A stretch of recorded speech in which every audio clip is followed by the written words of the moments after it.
Bonjour à tous et bienvenue dans une nouvelle vidéo ASMR. Aujourd'hui je voulais vous faire une petite vidéo tutoriel. Voilà, du haut de mon Diamant 4 la saison passée sur TFT, je voulais vous donner un petit peu mes conseils que j'ai pu piocher au fil du temps pour que vous aussi vous puissiez devenir un haut elo, c'est-à-dire Diamant 4 ou au-dessus. Ça va se diviser en plusieurs parties. J'ai noté pas mal de trucs dans un bloc-notes. En fond, je vous mettrai un gameplay que j'ai fait avec un collègue en duo sur TFT. On a fait un petit top 1. Donc ça fait plaisir. Si la vidéo commence et qu'on est en plein milieu de la game, c'est normal. C'est parce que je voulais vous montrer le top 1 quoi. Donc premier conseil que je peux vous donner tout d'abord, c'est regarder des vidéos de challengers qui jouent sur TFT. J'ai trois noms qui me viennent en tête. Français, c'est Shons, I'm So Fresh et Torque. Voilà, donc ce que vous faites, c'est que vous allez sur leur chaîne VOD de préférence, vous essayez de comprendre pourquoi ils prennent telle ou telle décision dans les games. Et je peux vous jurer que rien que ce conseil-là, c'est le premier conseil, ça va vraiment vous aider. Parce que avec le mimétisme, vous allez faire la même chose après dans vos games. Et vous allez vous dire, ah non c'est vrai, là, mieux vaut que je fasse ça, ça, ça.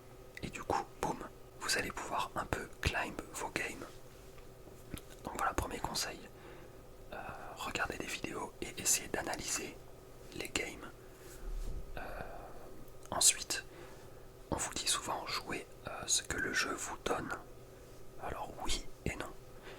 Oui, parce que si vous aviez prévu une compo, que vous aviez envie de jouer une compo ultra cheatée admettons, et que rien ne tombe dans votre boutique et que vous êtes condamné à jouer autre chose forcément, mais que vous quand même vous restez en tunnel vision sur votre combo, forcément ça va pas aller. Mais d'un autre côté je suis pas d'accord, parce qu'il y a des combos qui sont bien moins fortes que d'autres, et il y a toujours moyen,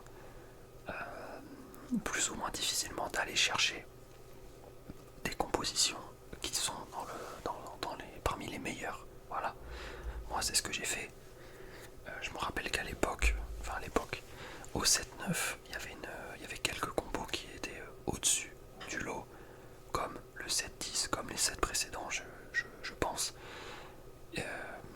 S'il y avait une combo avec Yasuo et Kai'Sa, il y avait des combos avec Darius, Swain, Katarina, il y avait des combos avec Asir, en Shurima, il y avait des combos avec comment ça s'appelait, Sorcier.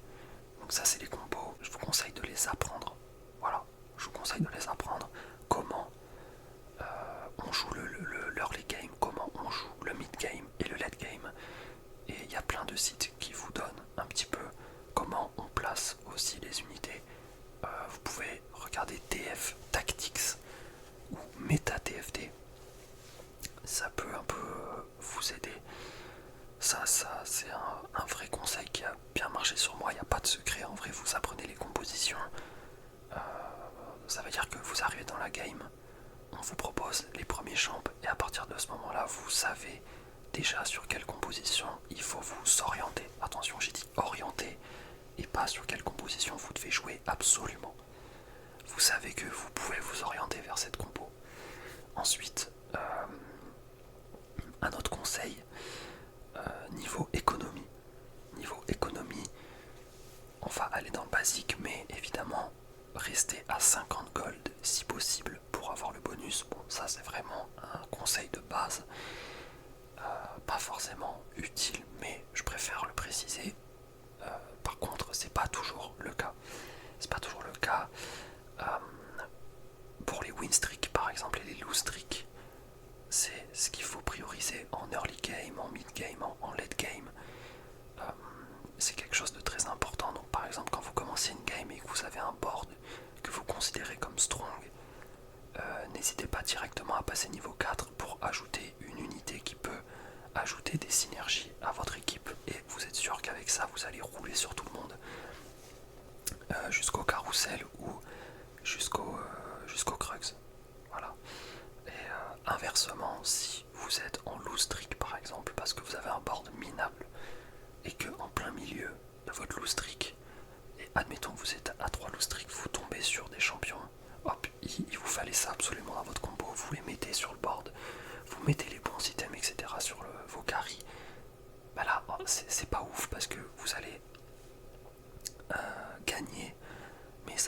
ruiner votre lose streak et ça va vous faire perdre beaucoup de gold. Alors à moins que vraiment vous puissiez mettre des champions où vous êtes sûr que vous allez enchaîner 10 wins d'affilée après, pourquoi pas, mais en règle générale, si vous êtes en lose streak, restez en lose streak, faites un maximum de gold, attendez, je sais plus exactement ce qu'il faut attendre, les golems je pense, et ensuite essayez de voir quel champion vous allez pouvoir ajouter. Petit conseil aussi au stage 2-6 il me semble, donc c'est juste après les golems, vous êtes niveau 5 sur ce set.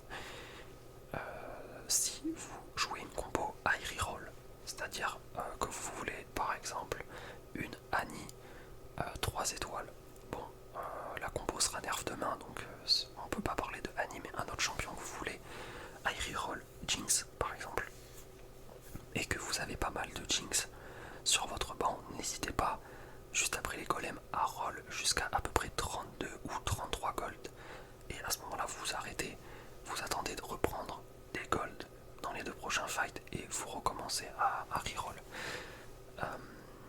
Apparemment j'avais vu cette vidéo et d'après des calculs assez compliqués, c'est plus worse de descendre à 33 gold et d'attendre de remonter à 50 plutôt que de ne pas roll tout de suite et de roll en s'arrêtant tout le temps au palier 50. D'ailleurs un conseil que j'ai pas écrit et que moi je fais cette erreur beaucoup trop souvent, c'est par exemple j'ai une Annie de double Shojin, je lui ai déjà mis les items etc.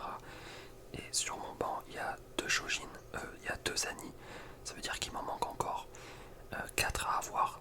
Et ben moi comme vraiment un bourrin, je roll jusqu'à avoir ma Annie 3. Des fois je l'ai, mais même si j'arrive à l'avoir, j'ai complètement niqué mon économie et je suis foutu pour le reste de la game, à part si vraiment je win streak comme un malade avec la combo. Et ensuite je peux remonter un petit peu, mais de manière générale ça ne marche pas du tout. Et dans le pire des cas, je ne trouve même pas Annie. Et en plus j'ai plus de gold, donc là c'est foutu, je sais bien que la game est perdue. Donc par exemple vous jouez punk et il vous arrive ça, et ben essayez de faire en sorte de pivoter, mais ça j'y viendrai juste après. Au niveau des levels, je vous avais dit d'apprendre les combos. Il y a des combos qui se jouent en fast 9, il y a des combos qui se jouent en slow roll niveau 7, et il y a des combos qui se jouent en high reroll. Alors il y a peut-être d'autres catégories.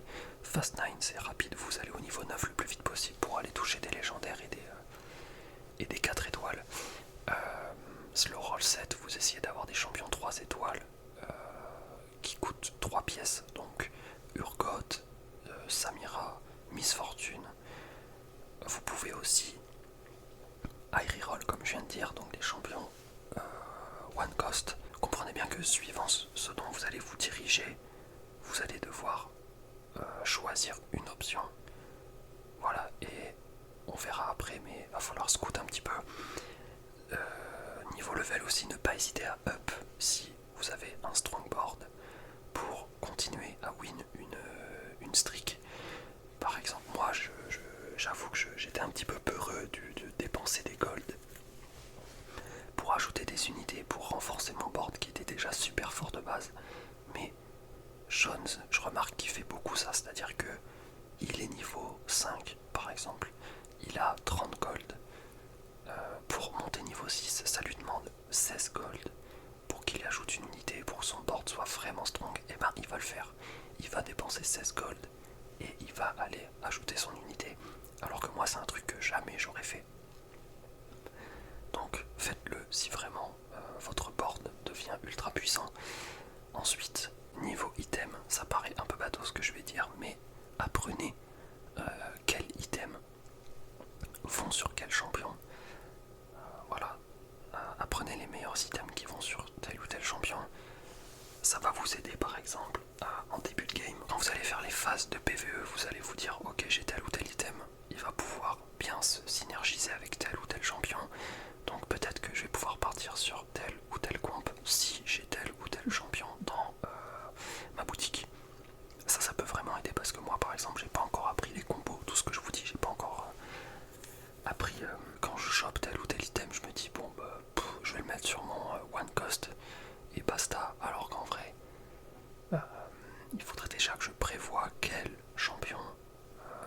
matchera bien avec cet item. Voilà, c'est très important. Ensuite, on change de catégorie. N'hésitez pas à scout pour voir si vous êtes contest. Scout, qu'est-ce que c'est? C'est vous appuyez sur, moi c'est la touche 1 de mon clavier et ça permet de voir les boards des autres personnes pour voir si vous êtes contesté. C'est ultra important de voir si vous êtes contesté sur votre composition. Ça va tout changer parce que clairement si vous jouez une compo country, que vous voulez aller choper votre Samira 3 et que vous scout, vous êtes en train de scouter et vous voyez que il y a un adversaire qui a déjà une Samira 2 et qui joue aussi country, ben là va falloir changer ou sinon ça va être compliqué. Ça va être très compliqué, surtout si vous voulez avoir des 3 costes. Et justement je viens à ce point. Alors comment on fait? Eh ben il va falloir apprendre à pivoter. Pivoter, c'est-à-dire changer de compo rapidement. Comme je vous ai dit, si vous êtes trop contest ou si par exemple vous n'avez pas de luck, c'est possible que des fois vous ayez juste pas de luck. C'est totalement possible. TFT, c'est même si y a la chance, on peut la maîtriser entre guillemets. Il y a des fois où ça veut pas. Il y a des fois où ça veut pas. Vous n'avez pas telle ou telle chambre qui pourrait clairement vous faire gagner ou vous mettre trop bien. Et ben dans ce cas-là, vous êtes un peu doomed. Et dans ce cas-là, il faut apprendre à pivoter. Je vous dis ça, mais moi je vous le dis, je suis honnête, je ne sais plus pivoter. Il faut que je réapprenne à bien changer tel ou tel champion pour garder quelques synergies, en même temps rester un peu fort, faire des trucs comme ça. Je regardais une vidéo d'Amso Fresh par exemple qui jouait avec qui fait Riven 3 stars dans sa game. Au début il joue avec Corki, ensuite il met les items sur je sais plus quel champion et d'un seul coup il touche Riven tête d'affiche, il la prend, il met les items dessus, il va scout pour voir si personne joue Riven, personne joue Riven, il roll, il chope Riven 3 et ensuite il détruit la game. Si il y avait quelqu'un qui était en train de le contester sur Riven, et ben peut-être qu'il aurait pivoté dans le sens où il aurait essayé de forcément de mettre des items sur un autre champ. Voilà. Ensuite, essayer de prévoir. Ça, je l'ai déjà dit, mais en même temps, je préfère le repréciser. Mais essayez de prévoir à l'avance quel champ vous allez essayer de jouer.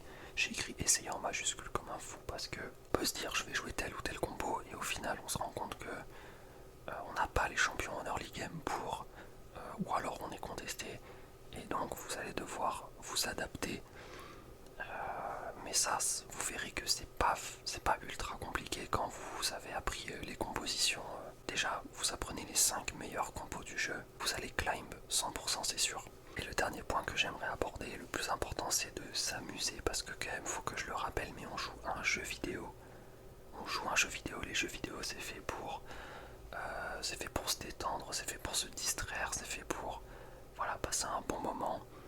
Et il y en a qui clairement ne passent pas un bon moment à apprendre des combos, à apprendre à pivoter, à retenir tous les trucs sur l'économie, nanani nanana, qui se plaignent des combos cheatés, etc. Mais je vous en veux pas si vous avez la flemme de faire tout ça parce que faut s'amuser. Moi je m'amuse à faire ça, ça m'amuse d'apprendre les compositions, d'être le meilleur possible. C'est pour ça que quand je suis passé Diamant 4 j'étais trop refait. Mais voilà, je préfère le rappeler quand même. Et normalement, si vous appliquez les conseils, j'en ai peut-être oublié un ou deux, je pense pas. Enfin, je pense pas à mon échelle, évidemment, parce que quand tu passes au plus haut elo, évidemment que j'ai loupé 1 milliard de conseils. Il y a des coachs qui sont faits pour ça. Voilà, moi je vous donne juste une petite vidéo en détente. Mais normalement, si tout se passe bien, vous devriez arriver en Diamant 4. Si tout se passe vraiment bien, je crois que je suis allé en D3 même. Ou alors j'ai peut-être pas réussi jusqu'en D3, je suis allé à 80 LP puis après j'ai give up. C'est possible. En tout cas voilà. Voilà mes petits conseils. Ça a duré quand même assez longtemps la vidéo. Mais ça fait plaisir. Je voulais vous faire une vidéo TFT de base. Mais je n'ai pas appliqué les conseils que je suis en train de vous dire actuellement. Donc j'ai fait 3 looses d'affilée. et je voulais pas vous sortir une loose. Et surtout que j'aimerais bien climb, donc je vous sortirai des vidéos où j'applique les conseils littéralement que je viens de donner dans la vidéo, vous verrez. Et tout se passera bien. Il y a forcément des games où vous allez vraiment avoir aucune chance et vous allez bottom, c'est sûr, mais la plupart du temps ça va monter tout seul.